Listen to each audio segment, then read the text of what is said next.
Hello, everyone. I'm Jason Bittner from Triple Helix Corporation, and welcome to our Helix Insider podcast.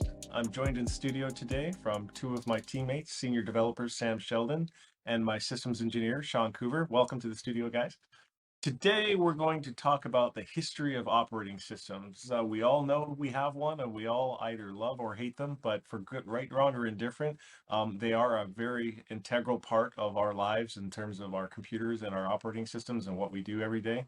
So we wanted to kind of go back in time and talk about, the evolutions of where these operating systems came from, and more importantly, what they're good for, what they're not good for, and maybe consider using a different one if you've never tried one. So we'll dive right in. Talk first about everyone's favorite, at least everyone's favorite that they know of, is Windows. Sam, why don't you start us off and talk about the evolution of Windows and strengths and weaknesses of that particular system? So Windows as the operating system that we know it started back in the era of DOS. And the operating system that we know, the, Windows part of Windows, came about as a user interface built on top of DOS. It wasn't actually originally Microsoft specific, but it evolved to be so over time. And a lot of the things that we see in Windows today are actually holdouts from long, long ago when everything was built on DOS. You can find interesting tidbits in your operating system that trace all the way back to how printers worked in the days of DOS and things like that. So Sam, what is DOS? Benefit of our users, listeners, what is DOS? It stands for Disk Operating System. And as I recall, Windows actually started as a program that you ran from DOS, from the command line. Is that right? Yeah, that's right. It was a separate program that you could use to set up a user interface to interact with DOS in a way that was a lot easier than what we would know today as the command prompt. All right, let's talk about everyone's other favorite, or at least the two big competitors that kind of fight each other all the time. Let's talk about the Mac, or more specifically, the Mac OS. Sean, why don't you tell us a little bit about that and where that came from? Mac OS originally developed out of Next OS, Unix-based platform. Unix was one of the first operating systems. It was released in 1971. For reference, MS-DOS was released in 1985. But Mac OS evolved from Unix as what was previously known as Next OS. And Next OS was built on Unix, much like Linux is, and is a Unix-based system now. Its strengths and weaknesses tend to lean into more audio and visual recordings and software editing tools, such as like video editing, audio editing, things of that nature. But it evolved from a version of Unix. Obviously, we all know and love the Mac OS as it runs on all the Apple computers and whatnot. I understand that it's considered to be much more user-friendly than Windows necessarily. So if you're not a really highly sophisticated technical user, not to say that it can't do technical things, it tends to be more friendly for someone who's not as technically savvy. Is that right? That's how it's marketed. Yes, correct. It's marketed as something that's easier to use than even Windows. But I mean, Microsoft's worked really hard on making Windows easy to use as well, though. That's true. That's true. All right, let's talk about everyone's favorite then, and the one that we here prefer at Triple Helix is Linux. Very powerful operating system. Sam, why don't we kick off with your thoughts about Linux? Yeah, so Linux is definitely a much more flexible operating system than either Windows or Mac. And part of that is because Linux in and of itself doesn't really describe the operating systems that use Linux, because there are many different flavors, they call them, of Linux. There are ones like Ubuntu that have an almost Mac OS-like look and feel, very, graphics-oriented, very user-friendly. And then there's other versions of Linux that are designed for things like servers and the like that don't have a graphical user interface at all. They're just a terminal, and you do everything the old-fashioned way. There's a lot of variety. If you're willing to put in a little bit of legwork, you can probably find exactly the right flavor of Linux for you. That's been my experience as well. As Linux is very, very plentiful and very flexible and customizable, almost to a fault, in that if you're not technically savvy, it can be very overwhelming. But Sean, talk to us a little bit about where Linux came from. I think you were talking earlier about where it started in the 70s, I think. Yes, Unix, the original Unix platform in which both Mac OS and Linux is built on, was released November 3rd, 1971. Linux didn't debut until I believe it was September of 1990. About 20 years later, Linux hit the market. One thing that I like the most about Linux is that the product itself, the core of the operating system, the kernel, is an open source kernel. Every bit of code that you see that goes into it, you can see if it's the base Linux kernel. Now, obviously, there's companies who have taken the base Linux system and started developing it as their own, such as Red Hat, Canonical with Ubuntu. The basis of Linux is that it's open source. And open source is really, I like to say, a fancy way of saying free, right? I mean, we don't pay for this operating system, unlike Windows and Mac, where you have to pay for their licensing, right? Correct. Now, Red Hat does offer a paid service for their Linux configuration, but that is for putting the actual Red Hat logo on your server and for their support. You're paying for the support, really, not the license itself. Yeah, with the three operating systems we've just gone over, we're talking about Windows and Mac and Linux. Sam, why don't we talk to our listeners about how someone can find out what's the right operating system for them out of that mix?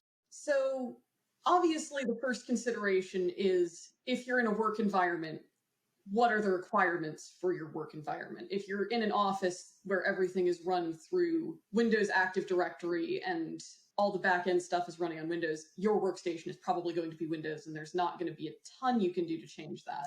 That said, outside of requirements for work, the thing that I would recommend is looking at what you want to be doing with it. Do you want to do a lot of audio and video editing? If so, Mac is probably going to be what has the best proprietary software. Do you want to do gaming like a lot of us do in our free time? In that case, Windows is probably your best bet because most games are configured to run on Windows and a lot of them don't have Linux and Mac ports. If you're wanting to do software development, I know that Mac is popular for that. Linux has a lot of flexibility, and as I said before, different Linux flavors all are aimed at doing different things. I know that at least at one point there was an Ubuntu version called Ubuntu Studio that was built around audio editing and video editing, kind of like Mac's. There's versions of Linux that are specifically set up to emulate Windows games. Yeah, a lot of it comes down to what kind of software you need, where it's available, and what kind of support you want to be able to get for your operating system. Because if you go with something a little bit less popular in, say, the Linux sphere, you're going to have to use some Google foo to solve obscure problems. Whereas if you're using Windows or Mac, you can probably just do a quick search on whatever your problem is, and dozens of other people will have encountered it. Right. I mean, here at Triple Helix, I mean, we almost exclusively use Linux. I mean, in the business applications where I work, it's more likely to be Windows, but all our development work, all our programming, we use Linux for exactly the reasons that you stated. It's free to use, very extensible and customizable, not necessarily easy to use, but then again, we're experts in the operating system and getting it to do what we want. It kind of brings me to my next point is when you talk about any of these operating systems and when you have to upgrade them, obviously Windows is pretty aggressive about its updates. And if have you ever been the misfortunate bystander of a forced Windows update and it prevents you from doing what you need to do, it's very frustrating. But Windows does that on purpose, particularly for security updates, which are pretty frequent. So this brings up an interesting point is we talk about our operating systems and, how frequently they need to be upgraded. And that's very, very true of the Linux operating system. They do go end of life and they need to be updated. Sean, why don't you talk to our listeners about the importance of upgrading the operating systems, particularly Linux, because it happens, I think, much more frequently than Windows or Mac. Okay, yeah, it's very important to keep all of your systems up to date and stay ahead of the curve when it comes to your end of life cycles, because packages and software goes end of life, and the developers who created those packages move on to different versions of those packages or different versions of the entire core operating system itself. Like recently, Linux 5 was released. It's been a while. I think it's up to Linux 5.11. But for example, Canonical with Ubuntu, they're on a 5-year long-term support lifecycle for their LTS versions. They will release a new version and support it for 5 years. But once that 5-year threshold hits and they go past it, they no longer provide package support. They no longer provide new packages or package patches which will leave your system very vulnerable to vulnerabilities that are being discovered daily, technically. So it's very important to keep your packages and your system up to date. I know it's kind of frustrating to say, hey, to see a a Microsoft update when you didn't want to see it, but you have no idea what could be in the back end of that, what kind of security update, what kind of vulnerabilities being patched that could expose you and your personal information. So it's always important to keep your systems up to date, even if it's a little frustrating. You know, you mentioned how Ubuntu has the rolling 5 years for their long-term support. It's interesting. I noticed that different versions, they overlap by a few years. So you have time to get to the next version, and your current version, when it does expire in year 5, there was already another release that you could have moved to and you could have upgraded into. Very important to note that these updates are being provided very frequently and usually with a lot of important updates and patches and things like that. So that's a really good point. Sam, why don't you talk to our listeners about, knowing when to upgrade, especially if you have the option? As far as operating systems go, because we were just talking about Linux versions, the ideal time for most users to upgrade is going to be when the new version that you're looking to upgrade to, once it's had a chance to settle. So basically, you don't necessarily want to be on the cutting edge unless you're specifically wanting to help filter out bugs and see the ins and outs of the system before all those things get hammered out.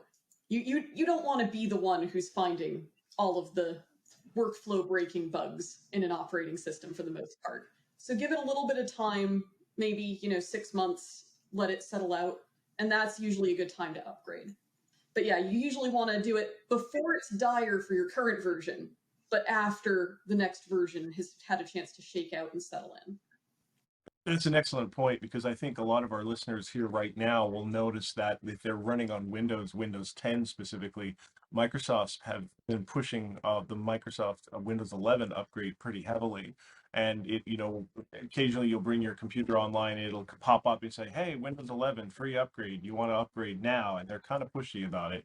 And I made the mistake of upgrading one of my machines to Windows 11, I think a little too early, because when I got into it, it is not completely different than 10, but it is a little bit different. The UI is noticeably different, and I ran into an issue that had not been solved yet, and so I was stuck with that machine and that hardware issue for probably about 6 months. It did get patched eventually, so I can absolutely concur what you're saying about don't want to be on the bleeding edge of the software. It's good to have the new and updated software, but you don't want to be on that bleeding edge, like you said. And Windows 10 is still actually being patched and updated. So if you're in 10 and you're considering 11, and you don't necessarily want to deal with a lot of changes, recommend staying with 10 for the time being.